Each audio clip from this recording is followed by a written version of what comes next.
All right. So the good news is that we now are recording all audio streams and we'll post this instead. The bad news is, Matt, we don't have your audio for the first 15 minutes. But to paraphrase, you're working on AI simulated trainings for students that currently they go through cases on slideshows. So if it's in interaction with an AI, then that will be more interactive, and you're looking into comparing it, and maybe using other modalities. And this is Mia, who is longtime leader of the SpartyCast. Uh, all right. So sorry, Matt, you were starting to say, taking that forward. Go ahead. Yeah, so extending on what Chris described, what excites me about that possibility of those uh, patient interactions and in sort of multidisciplinary teamwork is that we do some simulations in that way for our fourth year students right now. They get two of those towards the end of the fourth year, where they're interacting with, for example, a nurse, and we could expand that to even have, it'd be great to have like a respiratory therapist maybe, and pharmacy person or whatever. Uh, but we use these high fidelity mannequins that are pretty expensive, $100,000 kind of range. And you have to have a room to house them and have to have a SimTech operator to operate the mannequin. And the students have to travel to wherever you have this to make that work. And it's mostly, honestly, not about the mannequin. It's about the interactions with the other participants and sort of shared decision making. And you're certainly doing some things, some hands-on things and some procedures, but it's much more about the combined thought process of the group working through things, paying attention to the monitor, paying attention to the patient.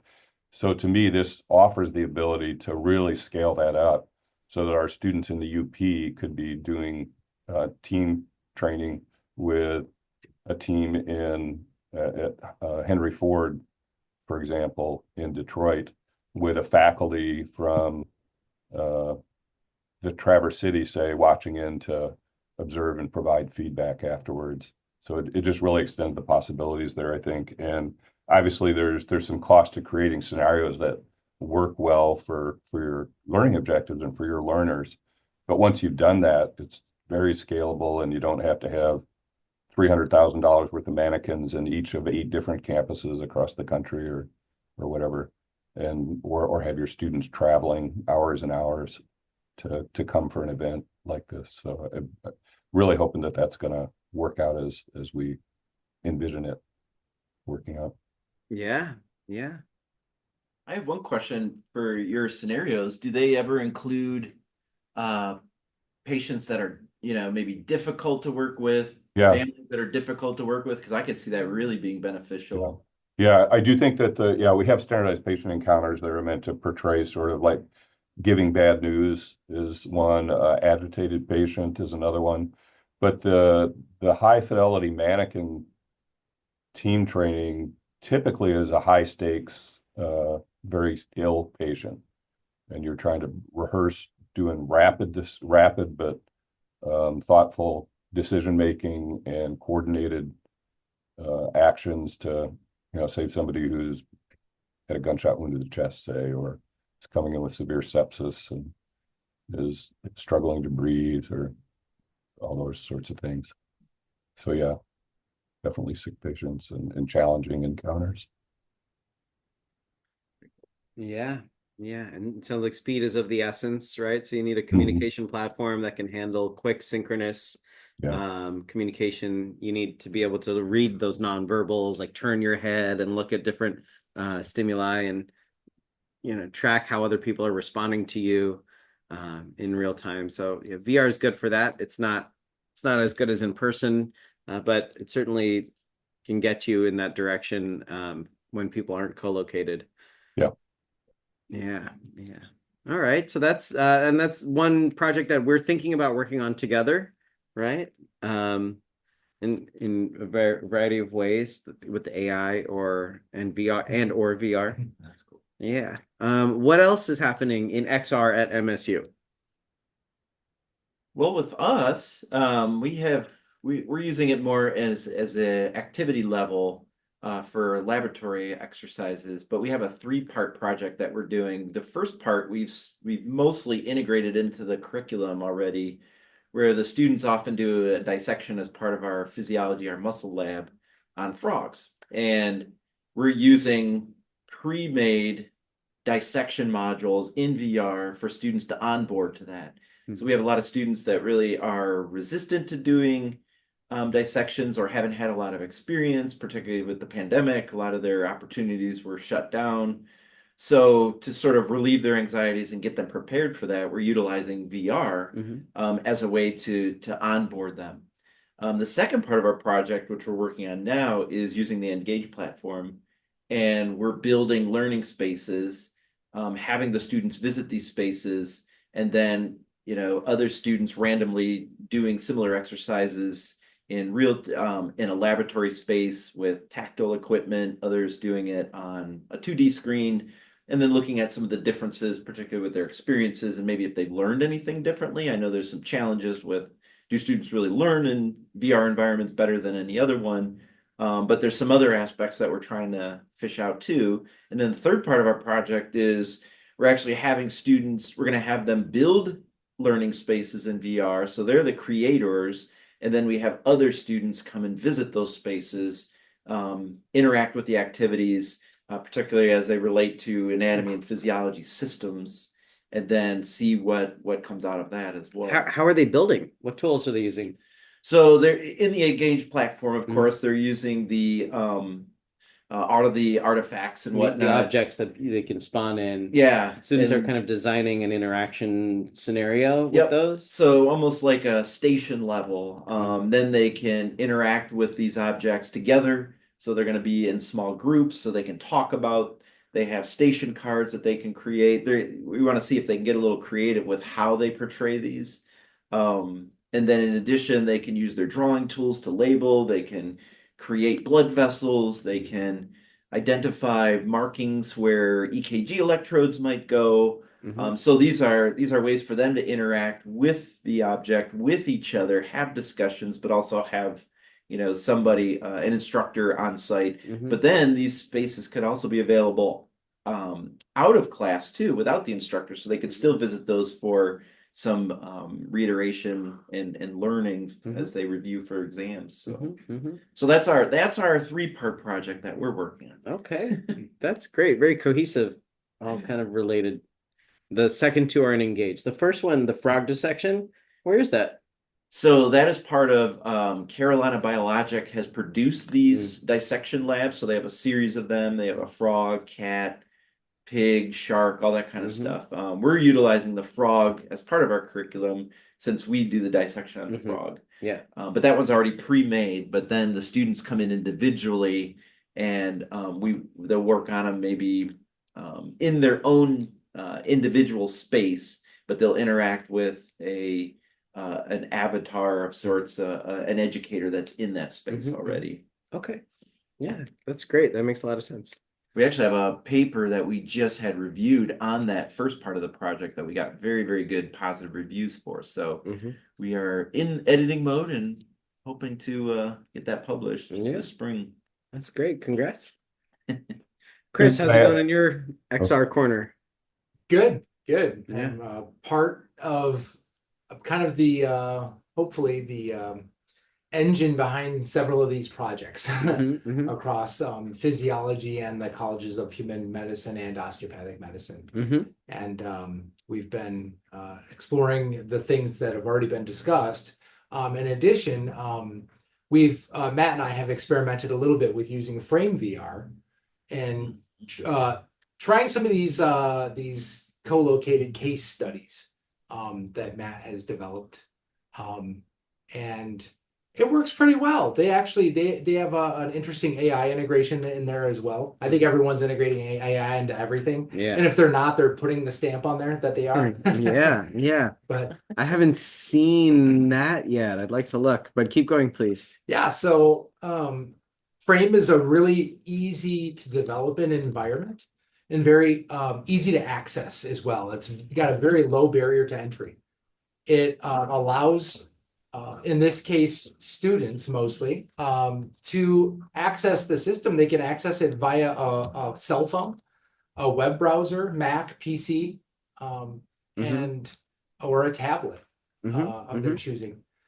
And it appears to be very lightweight system Mhm. to develop in, and they have a lot of pre-built, really nice environments Mhm. that you can kind of build out your content inside of really, really fast. It's probably one of the fastest um, build environments I've Really? worked in. Yeah, Okay. yeah, and they're AI powered. They have. I'm seeing as you AI can see- powered skyboxes. I think that's like the lowest hanging fruit Yeah. across all these platforms. If Yep. you want a skybox, we can throw Yeah. AI at that because it's just really an image, right? Well, and their AI can also generate three-dimensional objects in the spaces as well Okay. from text to Really? object. Yes. Okay. Yeah, I've heard of recently I learned about Yeah. Meshy that does this, right? And I think you can export these objects into a variety of formats. These are objects other people have made. But if you want to build something, you just kind of, type out the words like you would in GPT. So you're saying you can do that within the frame development framework. Yes. Yeah, yeah, and then they also have direct integration with at least one, maybe more of those 3D object repositories Okay. built right in, so you can go through the library when you sign Oh. up for a separate account.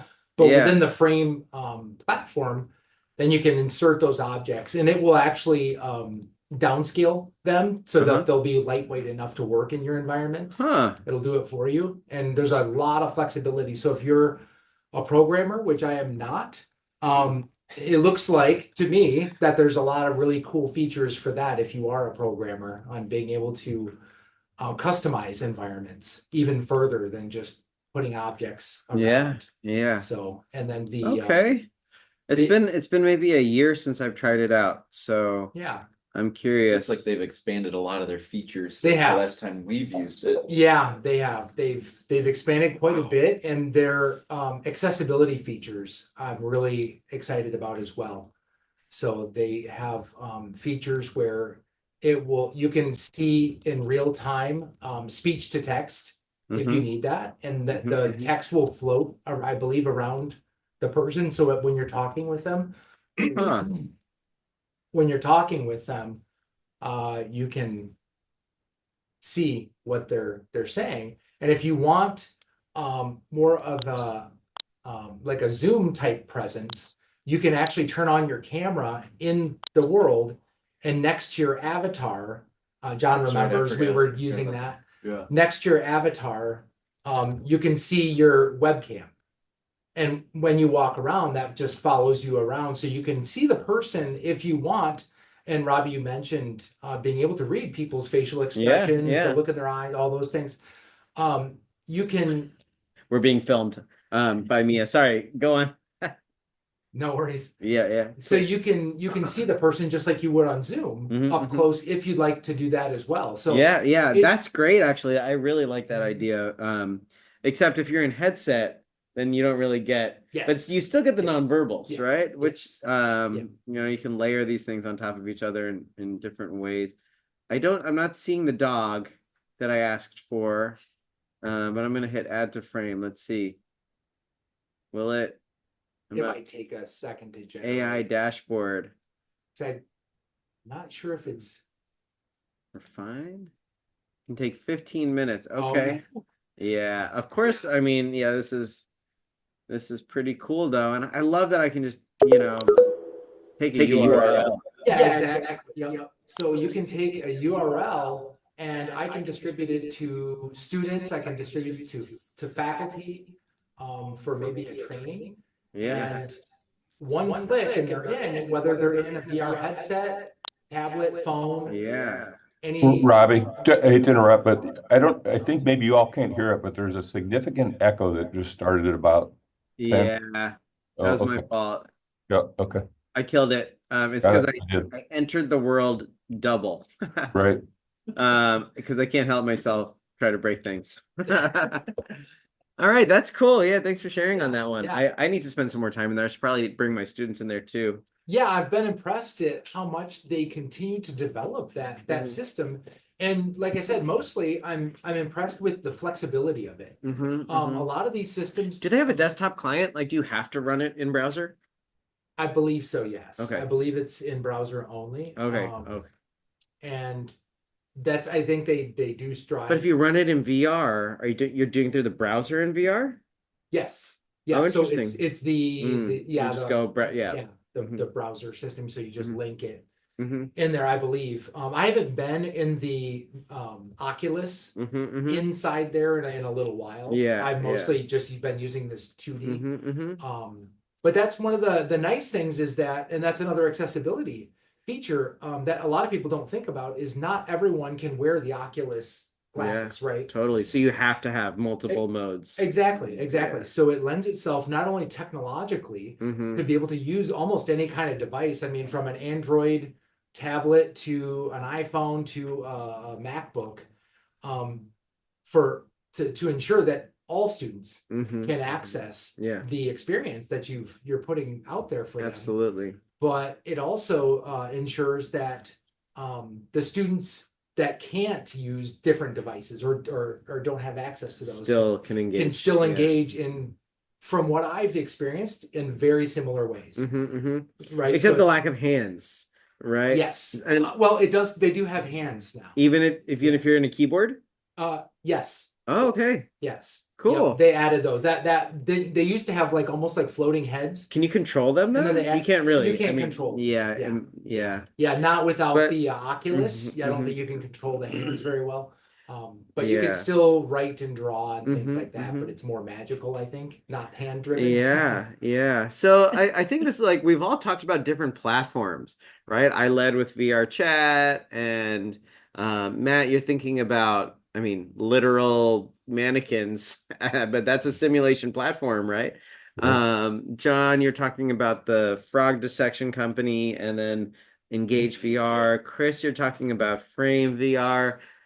We've all had conversations, I think, with Victory XR also. They do education VR. Are there any other platforms that we haven't covered that are accessible in the way that you're talking about? That, maybe when we're moving forward, thinking through the simulations for John, we would want to consider.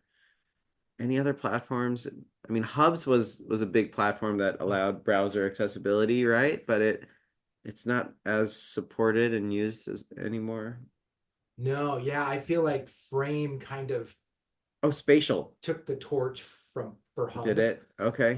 Yeah. To some degree, because it's As the premier browser-based yeah, VR, the nice thing about Hubs was it was so easy Mm-hmm. to jump in, build, and participate. Yeah. And Frame is kind of taking that on, and I don't Mhm, know if they even develop Hubs anymore. Yeah, maybe not.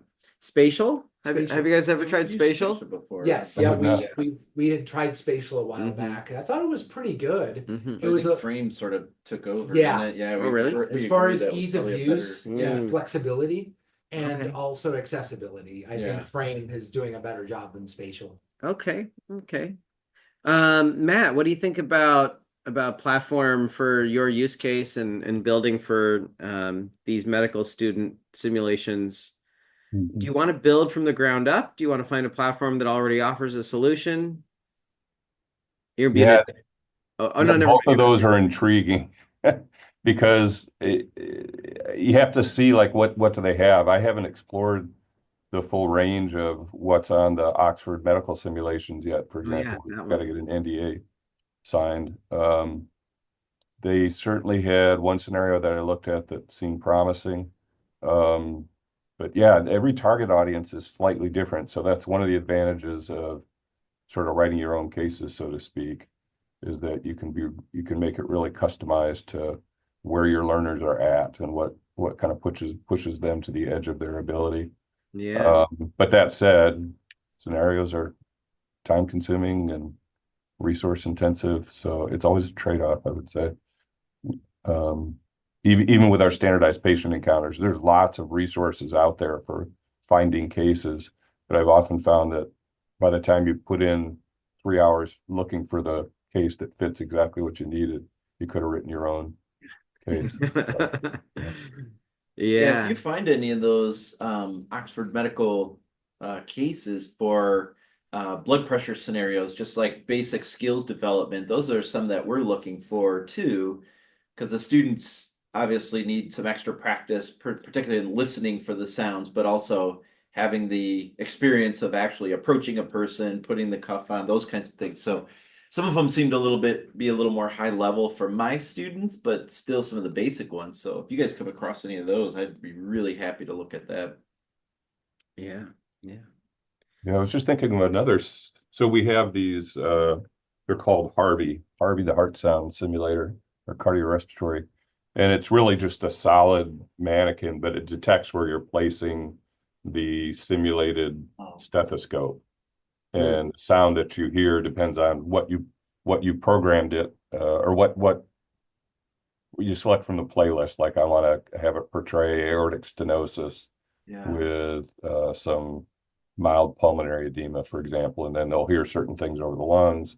They'll hear certain things when they listen to the heart in various spots. It'll sound quite somewhat different, but it's mostly just testing their ability to know, where they're at on the chest, so to speak, with their stethoscope, and then think through what that sound that's being portrayed, what pathology it fits with. But that strikes me as something that would be much more scalable and very doable in a VR environment, because you just have a avatar there, and you're using whatever kind of virtual stethoscope, Yeah. You've and got it's your detecting recorded where it's sounds. at.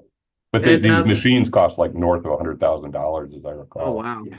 And do you Yeah. think the physical act of taking the stethoscope and placing it is, a bit of embodied cognition? It helps them learn and transfer to real cases, right? Yeah, right. And it certainly doesn't substitute for listening on patients or other human beings. But on the other hand, if you're trying to portray different types of abnormal findings, that's really hard to find too, because Harvey portrays, I'm going to guess, like 60, 80 different disease processes, for Yeah. example. And to find 80 people in your community that have the exact Mhm. pathology you're looking for, and then scale them up so that all of 192 students can listen to Can everyone, That's- yeah, that's lay hard. here for 3 hours? Yeah, We've got yeah, 192 stethoscopes coming through. Oh exactly. goodness. Yeah. Yeah, VR. I mean, there are many reasons I think VR could be just as good as your physical in-person simulation. But though I don't think we ever argue that VR is as good as the physical case, but given the cost, right? That's really the benefit here. I want to diverge a little bit. We're looking at, I don't know, 8 minutes to go. We've talked a lot about medical uses of XR at MSU. What do we know about XR at MSU that we are not doing? I'm going to share screen and bring up. Oh, I've been sharing screen. Oops. Well, I'll share again. Bring up some labs that I know of. The Charisma Lab, MSU. They Yeah. do some XR work. I know they have some headsets down in the basement here in the Communication Arts and Sciences building. I know XR, CAS, MSU. We have a whole page on XR at MSU. There's this video. I think there's a brief show of the Sparty Lab in there. So Charisma is mentioned, Gel Lab right next door, building Sparty, and then the Developmental Speech Lab is also using some VR. What are we missing? We have some companies down the road, but yeah, what do you guys know? XR at MSU outside of our, Mostly from nursing, I hear a lot about, but still, that's still in the medical realm. but yeah, but if it's not you, yeah, what is it? Yeah. I think there was some where they were looking at reducing patient anxiety with virtual reality, Okay. particularly during, scenarios or tests or whatever that might instigate higher levels of anxiety. So those were a few that I read about, but outside of there, I'm not familiar with too many. Okay. You are, Chris. No, I think that's most everything. Mm-hmm. The libraries have mentioned, I think, a couple people, instructors across campus, but I can't remember which disciplines Mm-hmm. are experimenting somewhat with Oh yeah, Just let's something let's to eat let, let's shout out the library though, right? The MSU Library DSL Digital Scholarship Lab has headsets. Actually, my next meeting after this is to go over there and teach my class, as Oh. you know I like to Yeah. when I'm in town here, and my students all bring headsets to class. But I think let's see, let's look here. Lending technology. Look at that. VR is the first one. Um, 8 Quest 2s. I don't think they've updated this in a while, but they have tech over there, including VR stuff. Anything that you've encountered, Matt? For access to equipment, you mean? No, just like XR and MSU that is not Yeah. what we are doing. Yeah, I'm trying to think what the Learning and Assessment Center, which works with all four of the health sciences colleges, Hmm. has explored. Uh, yeah, I know that they are looking into it, and of course, the College of Nursing is um, working with the Oxford Medical Simulation too. Yeah. Another company that came to mind, this is jumping back to a prior topic a little bit, but they're based here in Grand Rapids that we met with about a year ago and that I want to meet with again soon is called Yeti CGI, and you might be able to pull them up on the web. But Yeah. they've done a lot of XR, I think, for training in like the military, I think, Okay. and companies that need to deploy training modules and scale them up quickly. And they're in the area? Yeah, I think they're based in Grand Rapids, as far as I know. Okay. Yeti, Yep. YETI CGI. Yep, right There there, they are. right? Yeah. That also reminded me of Great Lakes Reality Lab. Oh, okay. They're I think they're here in Lansing. They've Yeah. got motion capture, and I think MSU alumni work there. A couple of people have taken my classes before. So it's good to hear about these companies in the area, right? Kind of dovetailing with the academic research that we're doing and teaching. Yeah. So is Yeti Um, guys at Robbie, I'm gonna have to jump off too. I've got to teach at 1 and it's in a Okay. move to a different part of the building. Matt, You because got the your invite. audio wasn't running before, can you give us a quick intro but outro? Oh, right. So Matt Emery, medical director for simulation for the College of Human Medicine here at MSU, and emergency medicine physician by training. Our sim program covers all 4 years of medical school, but our primary focus is the first and second year, partly for logistical reasons because the third and fourth year students are all over the state. So this kind of technology offers the possibility of doing more sim for more students and making it In those scalable, later not years. requiring them to travel exactly. Yeah. Yeah. Or All to right, build a thank you, sim Matt. center, eight different sim centers everywhere. So thanks Right. for Thank you, Matt. the Thank you invite. so much. Yeah, Yep. take Take care. Bye. And yeah, you were starting to say, Well, no, I was just curious if the Yeti CGI in the Great Lakes, they're more Mhm. for like building out, correct? Yeah, So yeah. yeah. Mhm.